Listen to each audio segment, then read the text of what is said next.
स्वागत है। ब्रेक के बाद डीडी न्यूज़ पर आप देख रहे हैं इस वक्त।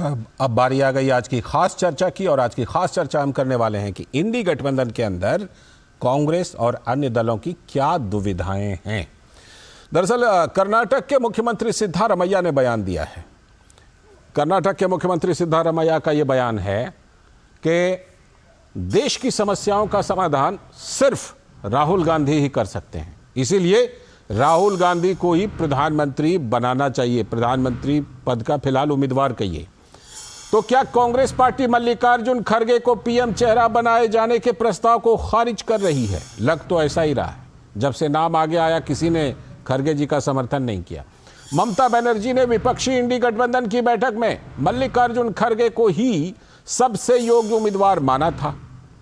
अरविंद केजरीवाल ने भी समर्थन किया था, लेकिन सिद्धारमैया का दावा है कि राहुल गांधी को छोड़कर किसी ने कभी भी भारत जोड़ो यात्रा की ही नहीं। उसी को पैमाना मान लिया है सिद्धारमैया जी ने। अब राहुल भारत न्याय यात्रा पर भी जा रहे हैं, इसीलिए राहुल गांधी ही पीएम पद के लिए योग्य हैं, ऐसा सिद्धारमैया का कहना है। हालांकि एक हफ्ते बाद भी विपक्षी गठबंधन में सीट शेयरिंग को लेकर बवाल थमा नहीं है, लगातार ये बवाल मचा हुआ है। लेकिन इस बीच में ममता बनर्जी ने एक बयान दिया है और साफ किया है कि टीएमसी गठबंधन का हिस्सा तो है, लेकिन बंगाल में अकेले दम पर चुनाव लड़ेगी, वहां किसी को सीट वगैरह देगी नहीं। कांग्रेस ने कल स्थापना दिवस पर नागपुर में एक बड़ी रैली की और वहां पर साफ कर दिया था कि विचारधारा के रूप में पार्टी कभी समझौता नहीं करने वाली है, अपनी विचारधारा पर चलेगी। लेकिन विचारधारा की बात कीजिए तो 28 दलों के इंडी गठबंधन में क्या कांग्रेस की विचारधारा कई विपक्षी दलों से मेल खा पाएगी? क्या हम उन विपक्षी दलों का नाम ले रहे हैं, डीएमके, मुस्लिम लीग, आरजेडी, टीएमसी, आम आदमी पार्टी, इनकी विचारधारा के साथ कैसे तालमेल बिठाएगी कांग्रेस? ये चुनौती है। गठबंधन की शर्तों पर कांग्रेस को कितनी सीटें मिलेंगी, ये रूपरेखा आरजेडी, सपा, टीएमसी, आम आदमी पार्टी, शिवसेना ने सामने रख दी है। उनका कहना है कि ड्राइविंग सीट हमें दीजिए। अलग अलग राज्यों में तो जाहिर है कि कांग्रेस और राहुल गांधी के पास न्याय यात्रा के अलावा फिर कोई विकल्प नहीं बचता अपने आप को आगे करने के लिए, राहुल गांधी को आगे करने के लिए। भारत जोड़ो यात्रा के बाद भारत न्याय यात्रा के जरिए पार्टी ने अपने चेहरे राहुल गांधी को मैदान में उतार दिया है, यानी कि उधर से खड़गे जी का नाम आया, इन्होंने राहुल गांधी जी को आगे किया। 14 राज्यों की इस न्याय यात्रा में पार्टी अपनी पारंपरिक सीटों को सामने लाएगी। जो कांग्रेस के जो मजबूत क्षेत्र रहे हैं वहां पर पार्टी जाएगी। राहुल गांधी की यात्रा 14 जनवरी को मणिपुर से शुरू होगी और 20 मार्च को महाराष्ट्र में मुंबई में संपन्न हो जाएगी। जो राहुल गांधी की नई भारत न्याय यात्रा है। जाहिर है कि कांग्रेस अपनी खोई हुई जमीन तलाशने की पहल कर रही है ताकि गठबंधन की शर्तों पर ज्यादा झुकना नहीं पड़े क्षेत्रीय दलों के आगे। इसी यात्रा के दौरान देश में राममय वातावरण है। अयोध्या में रामलला आ रहे हैं, तो राहुल गांधी जाति गणना और न्याय को आगे बढ़ाएंगे इसी दौरान। ये समय एक जैसा होगा। तो सबसे बड़ा सवाल, क्या कांग्रेस पार्टी ये मान बैठी है कि आगामी चुनाव देश में सिर्फ राम के नाम पर लड़ा जाएगा और उसी का काट ढूंढ रही है क्या कांग्रेस इस यात्रा के जरिए?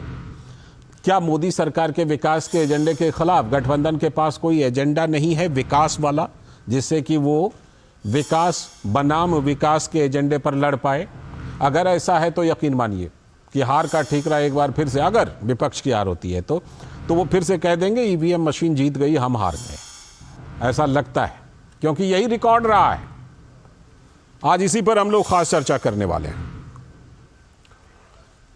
तो आज की जो खास चर्चा ये हम करेंगे, उसमें हमारे साथ जुड़ रहे हैं हमारे सलाहकार संपादक विनोद मिश्र जी, साथ में एसएन सिंह, भारतीय जनता पार्टी के प्रवक्ता, लखनऊ से सीधे हमारे साथ जुड़ चुके हैं प्रियंका गुप्ता जी, कांग्रेस की प्रवक्ता।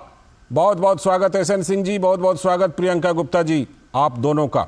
मैं चर्चा को आगे बढ़ाता हूं विनोद जी के जरिए। विनोद जी, जरा टाइमिंग को लेकर के हम आपसे बात करना चाहते हैं। देखिए, भारत जोड़ो यात्रा हुई थी बिल्कुल, जिस समय हिमाचल में चुनाव चल रहे थे, गुजरात में चुनाव चल रहे थे। उसके बाद एक लंबा सा गैप हो गया और अब जाकर के इसके दूसरे चरण को, जिसको भारत न्याय यात्रा नाम दिया गया है, अब इसको 14 जनवरी से 20 मार्च तक रखा गया है। जब अयोध्या में रामलला के प्राण प्रतिष्ठा की चर्चा देश विदेश में है। इस टाइमिंग पर आपसे जानना चाहता हूं कि यही टाइम कांग्रेस ने क्यों चुना? लाल जी, मैं आपकी रिपोर्ट पे ही आता हूं, उसके बाद आपके सवाल का जवाब देने की कोशिश करूंगा। सबसे इम्पोर्टेंट तो आज का ये है कि जिस तरह देखिए कि इंडिया गठबंधन की ये चौथी मीटिंग अभी एक हफ्ते पहले हुई है दिल्ली में, और उस मीटिंग में ये प्रस्ताव के साथ साथ तो लोगों के सामने में सिर्फ यही आया था कि ममता बनर्जी ने मल्लिकार्जुन खड़गे पार्टी अध्यक्ष का नाम प्रस्ताव रखा है पीएम पद के लिए, क्योंकि इंडिया गठबंधन में ये महसूस किया गया कि एक चेहरा के बगैर आप इलेक्शन में नहीं जा सकते हैं, पीएम मोदी के खिलाफ में आपको एक चेहरा देना होगा। और इसीलिए शायद मुझे लगता है कि उन्होंने ममता बनर्जी ने खड़गे जी का नाम दिया और उन्होंने कहा कि खड़गे जी सबसे अनुभवी हैं और इनका नाम हम अपने तरफ से प्रस्ताव करते हैं कि इनका पीएम पद के लिए हम एक फेस बनाएंगे। केजरीवाल ने उसको प्रस्ताव का समर्थन किया था। लगभग 10 पार्टियों ने इसी तरह के नेता जो थे वो इसका समर्थन करते हुए दिखे जी। लेकिन ये सवाल कांग्रेस के अंदर ही सबसे क्यों परेशान करने वाला है और क्यों इसकी सबसे ज़्यादा चर्चा हुई है? दूसरी पार्टियों में चर्चा होने से पहले या उसके मेरिट और डिमेरिट पे जाने से पहले अगर सिद्धारमैया कांग्रेस के सरकार में, आप कर्नाटक में आप समझ सकते हैं कि एक बड़े चीफ मिनिस्टर हैं और कांग्रेस के बड़े नेता हैं, अगर वो कल स्थापना दिवस पे ये बात कहते हैं कि देश की समस्या का जो हल है वो कांग्रेस पार्टी ही कर सकती है और सिर्फ राहुल गांधी कर सकते हैं, क्योंकि वो ये बताते हुए आगे कहते हैं कि भारत जोड़ो यात्रा जो राहुल गांधी ने की थी ऐसा किसी ने देश के किसी नेता ने नहीं किया है। तो अब भारत जोड़ो यात्रा से कांग्रेस पार्टी और राहुल गांधी ने क्या हासिल किया और देश को क्या मिला, ये तो अब पार्टी के लोग बताएंगे। लेकिन सवाल ये है कि जब अगर ये भारत को जानने की बात की करके राहुल गांधी ने यात्रा की थी, लगभग 3-3.5 महीने की यात्रा थी उनकी, बिल्कुल, तो उसमें वो भारत को कितना जान पाए, जो अब भारत को न्याय दिलाने के लिए एक अलग यात्रा करनी पड़ रही है। लेकिन जो टाइमिंग की बात आप कह रहे थे, ये बात तो लोगों की चर्चा में तो जरूर आएगी कि आप 22 जनवरी जो देश में एक जिस तरह से एक ऐतिहासिक और एक कह सकते हैं कि एक बड़ा उत्सव के रूप में रामलला विराजमान की प्राण प्रतिष्ठा मूर्ति की होने जा रही है, उसके ठीक साथ में आपने एक न्याय यात्रा की बात शुरू की है, तो जाहिर सी बात है कि आपका कहीं अंदेशा तो बिल्कुल ये है कि कहीं लोगों का एक शिफ्ट जो है, लोगों का मूड जो है ये राम राज और राममय की तरफ तो नहीं हो रहा है। ठीक है, तो शायद आपने एक अलग बहस की कोशिश करने की शुरू की है। ठीक है, मैं इसी सवाल को लेकर सीधे प्रियंका जी के पास चलता हूँ। प्रियंका जी, हम लोग बात कर रहे हैं कि ये टाइमिंग जो रखा गया है, क्या इस टाइमिंग को रखने में कांग्रेस पार्टी ने इस बात का ख़ास तौर पर ख्याल रखा है कि टाइमिंग ऐसी रखी जाए इस दूसरे चरण की जिसमें कि जो रामलला और अयोध्या की चर्चा है उसके साथ साथ हर जगह पर, मीडिया में, चर्चा में, सब जगह पर कांग्रेस को भी इस यात्रा के जरिए स्पेस लेना है चर्चा में? देखिए, मैं तो सबसे पहले ये कहना चाहूंगी, अगर मीडिया हमें स्थान देती है तो ये मीडिया का बड़प्पन हो जाएगा, क्योंकि आज के समय में अगर आप देखिए कि किस तरह से जो मीटिंगें चल रही हैं कांग्रेस पार्टी के अंदर, कहीं मीडिया में उसकी कोई चर्चा नहीं हो रही। देखिए, हम लोग कर रहे हैं ना अभी, सवाल है।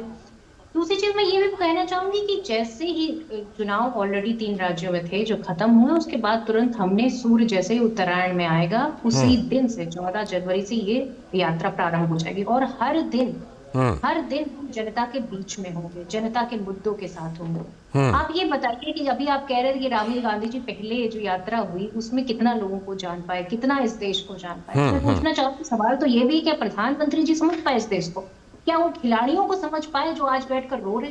क्या उन किसानों को समझ पाए जिनकी आय दुगनी करना चाहते थे? उन महिलाओं को समझ पाए जिन्हें वो न्याय नहीं दे पाए? आप ये बताइए, उन बेरोजगारों को जिनको 2 करोड़ रोजगार नहीं दे पाए, क्या उन्हें समझ पाए? समझ पाए तो किसको समझ पाए, ये बताने की जरूरत नहीं। ये सारे मुद्दे तो आपने विधानसभा चुनाव में उठाए। ये मुद्दे उठाना और मुद्दे उठाना ही विपक्ष का काम होता है। बिल्कुल होना ही चाहिए। तो कौन मुद्दे उठाए? बिल्कुल बिल्कुल। नहीं लड़ेंगे तो फिर हमारा काम क्या है? एक राजनीतिक पार्टी का काम यही होता है कि वो जनता के मुद्दों को, जनता की उस आवाज को जो कहीं किसी कोने में है, किसी भी जिले में, किसी भी मतलब आप ऐसी जगह पे चले जाइए जहां पे शायद मीडिया नहीं पहुंच पाए, पर जनता की आवाज वहां से उठाना। मैंने इसलिए कहा क्योंकि हम लोग अपनी चर्चा को उसी दिशा पे रखना चाहते हैं, इसलिए कहा। बाकी आपका मुद्दा उठाना आपका बिल्कुल अधिकार है, आपको उठाना ही चाहिए। मैं ये कह रहा हूँ कि हम लोग अभी जो चर्चा करें, मैं आपके पास लौटता हूँ, प्रियंका जी आपके पास लौटूंगा। मुझे एसएन सिंह जी से थोड़ा सा स्पष्टीकरण लेने दीजिए। एसएन सिंह जी, ये जो टाइमिंग है, सबसे पहले टाइमिंग पर ही हम लोग बात कर लेते हैं कि क्या कांग्रेस पार्टी की एक साथ दो कोशिश है क्या? एक तरफ तो ये कि विपक्ष में एक लीड लेना, जिस तरह खरगे जी का नाम आगे आया तो राहुल जी को आगे किया इन्होंने, और दूसरी बात ये कि कहीं सारी चर्चा सब जगह पर आप ही लोग या अयोध्या की ही चर्चा ना होने लगे, उसके लिए एक स्पेस तलाशने की कोशिश है कांग्रेस की। नहीं, बहुत अच्छा और बहुत सार्थक आपकी परिचर्चा है आपकी कि टाइमिंग को लेकर। भैया पूरा देश जो है वो राममय हो गया है, वो भगवान को याद करने के लिए, भगवान के उस समय की चीजों को याद करने के लिए अयोध्या में आ रहा है। और कांग्रेस पार्टी जो भगवान की सत्ता को नहीं मानती है, वो अब भी दिखाने पे लगी है कि भगवान राम की तो कोई सत्ता ही नहीं है, वहां जाने की क्या आवश्यकता है। नहीं तो राहुल गांधी जी को तो निमंत्रण दिया गया, अब तो उनको मान जाना चाहिए, आना चाहिए। और मैं तो कह रहा हूं कि भैया आप देखिए ना, संजय निरुपम की के बयान को देख लीजिए। कांग्रेस के जो इंडी अलायंस है उनमें खुद में ही रार मची हुई है। वो कह रहे हैं कि संजय राउत कह रहे हैं कि कांग्रेस को तो जीरो से शुरू करना है महाराष्ट्र में। उनकी हैसियत क्या है? टीएमसी कह रही है कि हम तो पश्चिम बंगाल में अकेले लड़ेंगे, उनकी हैसियत क्या है? तो मुझे लगता है कि यात्रा देर से शुरू हो सकती थी, क्योंकि उनको भगवान अच्छे नहीं लगते हैं, उनको राम मंदिर अच्छा नहीं लगता है, उसके लिए तो वकील खड़ा करते हैं, उसके फैसले को चुनौती देते हैं, कहते हैं कि कभी अगर ऐसा होगा तो वहां हम पुनः बाबरी मस्जिद बनवा देंगे। बहुत सारे ऐसे बयान सुने होंगे जो हिंदू को गाली देना, सनातन को गाली देना, ऐसा कार्य करेंगे। तो जब वहां पर आएंगे तो लोग पूछेंगे ना भैया कि मतलब वहां कैसे आ गए? अगर भगवान राम की सत्ता ही नहीं, भगवान राम है नहीं, तो इस नाते वो धीरे से नहीं कहा जाता है कि दाएं बाएं हो जाना, इस नाते वो यात्रा कर रहे हैं। अब हमारी बहन कह रही थी यात्रा की बात, आप यात्रा देख लीजिए। पहली बार जब यात्रा निकालते हैं, पहले दिन की यात्रा में उनके साथ कौन रहता है? वो पादरी जो कहता है दुनिया में कोई धर्म नहीं होता है। दूसरे दिन की यात्रा में कौन रहता है? वो व्यक्ति रहता है जो स्वयं गाय को जिंदा जलाया रहता है। आगे की यात्रा में वो हिंदू और मुस्लिम की बात करते हैं, राम और जय श्री राम की बात करते हैं, हिंदी और इंग्लिश की बंटवारे की बात करते हैं। हम तो कह रहे हैं कि न्याय यात्रा निकालिए, लेकिन वो जो विधवा कॉलोनी बनी है तिलक नगर में दिल्ली में, उनको न्याय कब मिलेगा? उसके लिए यात्रा कब निकालेंगे?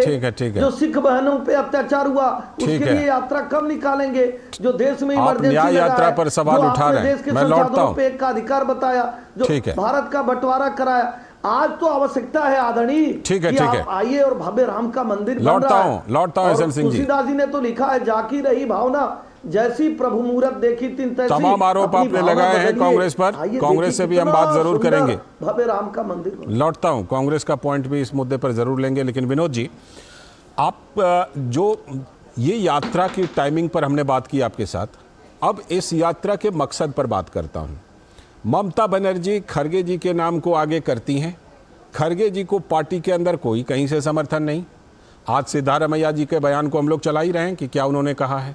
तो इस यात्रा के जरिए कांग्रेस ने एक मकसद ये भी हासिल करने की कोशिश की है क्या कि खरगे जी का नाम आगे करने से क्या होगा, हमने राहुल जी को आगे किया और चर्चा करनी हो तो इन्हीं पर चर्चा कीजिए, और इसके साथ ही सीट शेयरिंग वाला जो तोल मोल होना है उसमें भी पार्टियों के ऊपर, सहयोगी पार्टियों के ऊपर दबाव बनाने, बढ़त लेने का मकसद।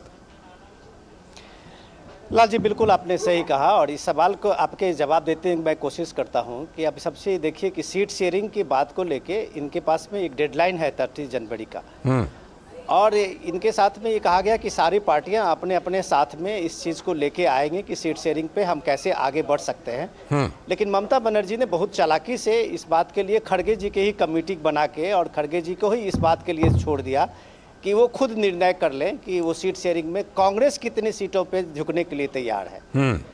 अब सवाल दिक्कत क्या है कि इस बात को समझने की कोशिश हम लोग अगर करें तो ममता बनर्जी ने अपने परसों तरसों की रैली में और साफ साफ कह दिया था कि कब बीजेपी से लड़ाई सिर्फ टीएमसी लड़ सकती है और टीएमसी अकेले जाएगी। तो ममता बनर्जी ने एक तरह से साफ कर दिया कि बंगाल में इन्हें कुछ भी हासिल नहीं होने वाला है जी। इसी तरह की बात आप इधर देखें तो उत्तर प्रदेश में भी देख लें, बिहार में भी इनके प्रदेश कांग्रेस कमेटी की मीटिंग हो रही है अलग अलग रीजन में कांग्रेस की, और सारे पार्टियों ने लगभग इसी तरह की बात कही है कि हमको जीतने वाली सीटें चाहिए।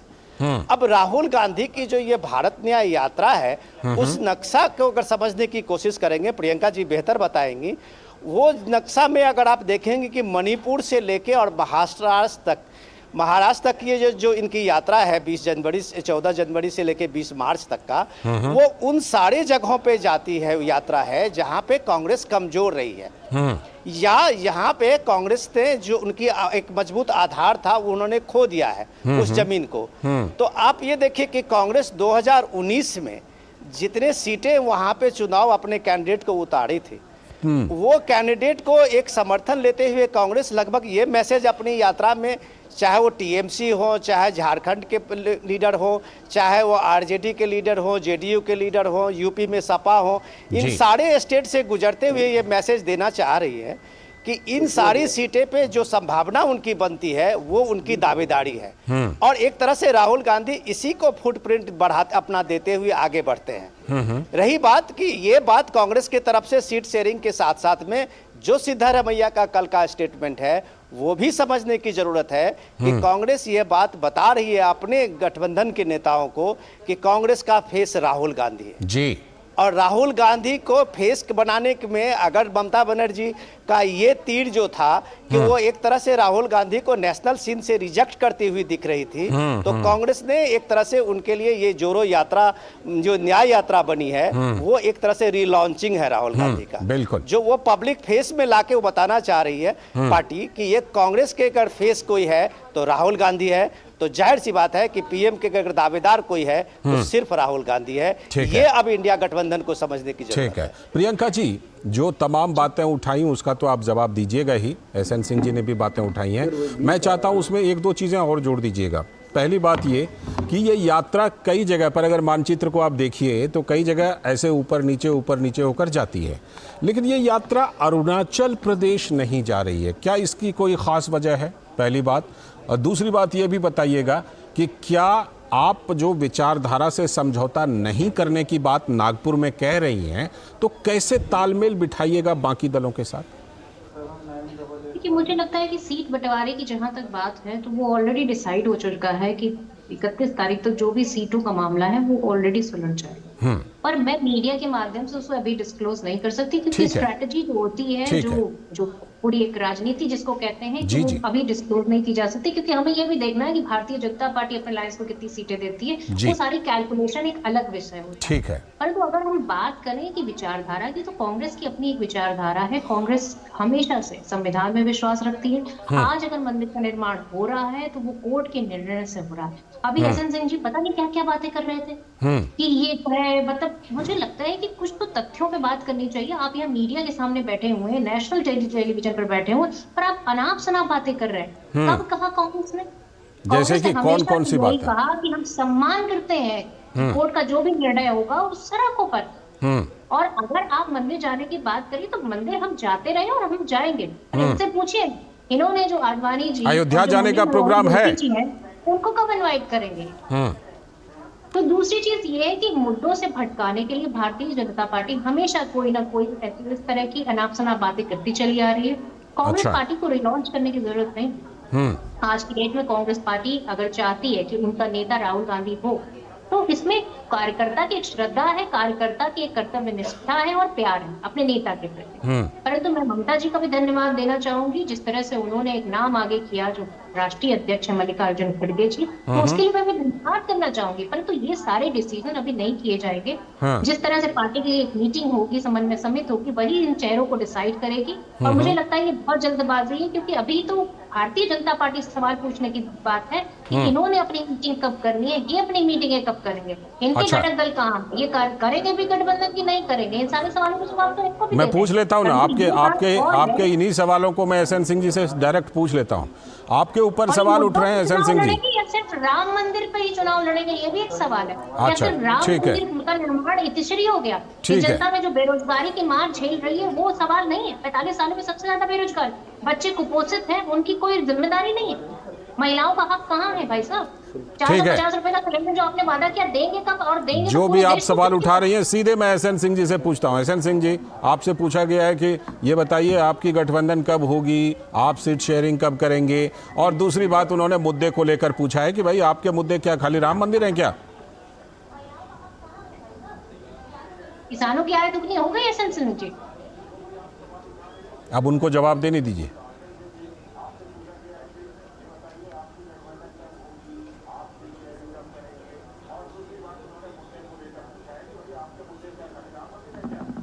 नहीं, अच्छी बात प्रियंका जी ने कहा। प्रियंका जी को याद करना होगा कि बात इसलिए उठ रही है कि आपके यहाँ विवाद है इन चीजों को लेकर। संजय निरुपम में और संजय राउत में आज विवाद हो रहा है। संजय राउत कह रहे हैं कि भैया हमको जो है 23 सीटों पर लड़ना है, कांग्रेस की कोई हैसियत नहीं। टीएमसी कह रही है, जेडीयू कह रही है, आरजेडी कह रही है, अखिलेश यादव जी कह रहे हैं। भारतीय जनता पार्टी में कोई इस तरह का विवाद नहीं है। भारतीय जनता पार्टी विकास, विश्वास और प्रयास की राजनीति पे टिकी हुई है। आपने पूछा हमने किया क्या है। निश्चित तौर पे आदरणीय प्रियंका जी पूरे भारत में मोदी जी की गारंटी वाले गाड़ी के माध्यम से भारतीय जनता पार्टी अपने उन चीजों को लेकर जनता के बीच में जा रही है कि हमने आवास दिया, बिजली दिया, पानी दिया, सड़क दिया, शिक्षा दिया, सुरक्षा दिया, स्वास्थ्य दिया, और जो लोग इससे वंचित रह गए उनको उन योजनाओं से भागीदार बना रहे हैं। इस नाते जो विकास की गारंटी है मोदी जी की, जनता उस पर मोहर लगा रही है। मोदी जी गारंटी देते थे कि जब कभी पूर्ण बहुमत की हमारी सरकार बनेगी 370 समाप्त करेंगे, 370 समाप्त। मोदी जी की गारंटी थी जब कभी पूर्ण बहुमत की सरकार बनेगी तो कोर्ट का निर्णय सही भव्य राम का मंदिर बनेगा। भव्य राम का मंदिर बन रहा है, 3 तलाक पर कानून है। आपने पूछा इसमें भारतीय जनता पार्टी का क्या? अरे जब ये निर्णय आ रहा था तो कांग्रेस के बहुत सारे नेताओं ने कहा ये तो भारतीय जनता पार्टी की सरकार है केंद्र में और राज्य में, इस नाते वहां पे मंदिर बन जा रहा है। तो मुझे लगता है कि ऐसे भारतीय जनता पार्टी जो लंबे समय से इसकी लड़ाई लड़ी, ऐसी भारतीय जनता पार्टी जिसके नेता स्वर्गीय कल्याण सिंह 36 घंटा जेल में गए, ऐसी भारतीय जनता पार्टी जिसके 22 नेताओं पर एफआईआर दर्ज हुआ। बिल्कुल, ये ठीक है कि लगातार आपके एजेंडे में, आपके मैनिफेस्टो में ये मुद्दा रहा। जनता, जो भारत की जनता है, वो सभी लोग प्रसन्न हैं कि जो हमारे आराध्य हैं, क्योंकि सभी जितने धर्मों को मानने वाले हैं सबके कोई न कोई ईश जगदीश होते हैं। क्योंकि कांग्रेस के लोग वो ईश को नहीं मानते थे कि भगवान कोई है, भगवान राम भी है। और हमारी बहन ने पूछा, सवाल कौन उठाया? 27 वकीलों ने एफिडेविट दिया कि भैया भगवान राम की सत्ता नहीं है, रामेश्वरम की सत्ता नहीं है। आज भव्य राम का मंदिर बन रहा है। मैं तो कहूंगा कि आदरणीय प्रियंका जी, बल्कि हाल में सैम पित्रोदा जी का भी बयान आया है। प्रभु राखिए एसएन सिंह जी, सैम पित्रोदा जी का भी बयान आया है। भगवान सभी चीजों को बिसरा के आपको अपने शरण में रख लेंगे। जो अभी डेंगू मलेरिया कहते थे, जो कहते हैं कि बिहार का डीएनए खराब है, वो यात्रा जब बिहार से निकलेगी तो बिहार के लोग पूछेंगे ना कि भैया हमारा डीएनए खराब है। जब वो यात्रा अयोध्या के बगल से गुजरेगी तो लोग पूछेंगे ना कि आप तो भगवान राम को मानते ही नहीं थे। ठीक है। तो मुझे लगता है कि भारतीय जनता पार्टी जो कार्य की है उन कार्यों को लेकर जा रही है, राष्ट्रवाद को लेकर जा रही है, विकासवाद को लेकर जा रही है, और अच्छे धर्मों का अगर अनुपालन करें जिससे विकास भी बढ़े, लोगों का विश्वास भी बढ़े, और हम प्रयास करें कि सभी धर्मों का सम्मान है। हम आपकी तरह ये नहीं कहें कि देश में एक धर्म होता है, एक की नसबंदी करे, खुदबंदी करे, एक की यात्रा पर छूट दे। और मैं तो कहूंगा प्रियंका जी, आप लोग कहते हैं कि सूर्य भारतीय जनता पार्टी के, चंद्रमा भारतीय जनता पार्टी के, सूर्य ग्रहण भारतीय जनता पार्टी का, योगा भारतीय जनता पार्टी का, कुंभ भारतीय जनता पार्टी का, केवल बहुत बहुत धन्यवाद एसएन सिंह जी। यहीं पर धन्यवाद करना पड़ेगा क्योंकि समय की कमी है। फिलहाल ये बात जरूर है कि न्याय यात्रा के जरिए कांग्रेस की कोशिश है कि एक साथ कई मकसद को हासिल किया जाए। बहुत बहुत शुक्रिया प्रियंका जी, एसएन सिंह जी और विनोद जी, आपका भी जुड़ने के लिए। और अभी वक्त है एक ब्रेक का, और ब्रेक के बाद एक बहुत ही खास मेहमान हमारे साथ जुड़ने वाले हैं। और मुद्दा भी बड़ा ही दिलचस्प है कि केरल कांग्रेस कह रही है कि अयोध्या नहीं जाए कांग्रेस पार्टी के बड़े नेता। इस पर खास चर्चा करने वाले हैं। बने रहिए डीडी न्यूज के साथ। वक्त है ब्रेक का।